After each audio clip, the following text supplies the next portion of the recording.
सुभाष चंद्र बोस, रहस्यमयी क्रांतिकारी।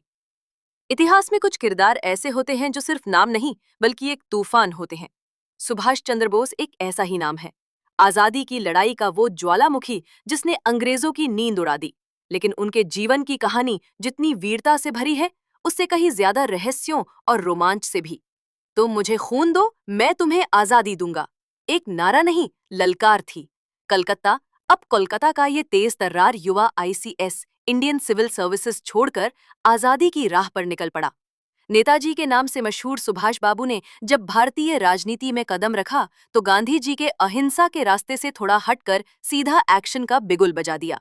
1939 में जब वो कांग्रेस अध्यक्ष बने तो ब्रिटिश हुकूमत की जड़ें हिलने लगी। लेकिन गांधी जी से मतभेद के चलते उन्होंने कांग्रेस छोड़ दी और बना डाली फॉरवर्ड ब्लॉक। एक नया मोर्चा, एक नई क्रांति की शुरुआत। जेल, फरारी और ब्रह्मास्त्र सा प्लान।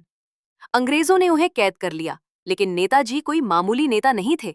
1941 में वो ब्रिटिश हाउस अरेस्ट से भाग निकले, भेष बदला, नकली पासपोर्ट बनाया और निकल पड़े जर्मनी की ओर। दुश्मन का दुश्मन यानी दोस्त। हिटलर से मुलाकात? जी हाँ, नेताजी सीधे एडोल्फ हिटलर से मिले और भारतीय आजादी के लिए मदद मांगी। फिर वो जापान गए और वहां बनाई आजाद हिंद फौज, INA, भारत की पहली आजादी की सैन्य सेना। सिंगापुर से लहराई आजाद हिंद सरकार की ध्वज। 1943 में उन्होंने आजाद हिंद सरकार बनाई। हाँ, एक ऐसी सरकार जो भारत में नहीं पर भारत के लिए थी। उन्होंने सिंगापुर से रेडियो के जरिए देशवासियों को आवाज दी, दिल्ली चलो। उनकी सेना ने अंडमान निकोबार पर झंडा भी फहरा दिया। और फिर नेताजी गायब हो गए। 1945, जैसे ही जापान युद्ध हारने लगा, नेताजी की गतिविधियां अचानक रहस्यमयी हो गईं। 18 अगस्त 1945 खबर आई कि नेताजी की विमान दुर्घटना में मौत हो गई, लेकिन कोई शव नहीं मिला। और यहीं से शुरू होता है सबसे बड़ा भारतीय रहस्य। क्या नेताजी मरे नहीं थे? देश में अफवाहों की सुनामी आई। कोई कहता वो रूस चले गए थे, कोई कहता वो साधु बन गए थे और भारत में ही रहे, कुछ कहते वो जिंदा थे, बस सही वक्त का इंतजार कर रहे थे। गुमनामी बाबा नाम के एक रहस्यमयी साधु ने उत्तर प्रदेश के फैजाबाद में जीवन बिताया, जिनके बारे में माना गया कि वो असल में सुभाष चंद्र बोस थे। सरकार की रिपोर्ट्स भी चौंकाती हैं।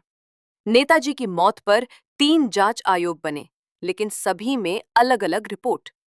शाहनवाज कमेटी ने कहा, हाँ वो मरे। मुखर्जी आयोग ने कहा, नहीं मरे। लेकिन सरकार ने रिपोर्ट ठुकरा दी। कहानी वहीं अटक गई। और आज भी हर हिंदुस्तानी के दिल में सवाल है, थॉटफुल, क्या नेताजी अब भी जिंदा हैं?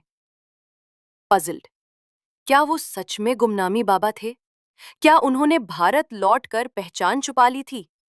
सवाल बहुत है, जवाब अब भी धुंध में। लेकिन एक बात साफ है, सुभाष चंद्र बोस सिर्फ नाम नहीं, एक जुनून है, एक रहस्य जो जितना सुलझाओ उतना गहराता है। जो व्यक्ति अपने देश के लिए मरता है वो कभी मरता नहीं। नेताजी, आज भी तुम हर देशभक्त के दिल में जिंदा हो, वीर भी, रहस्यमयी भी और प्रेरणादायक भी।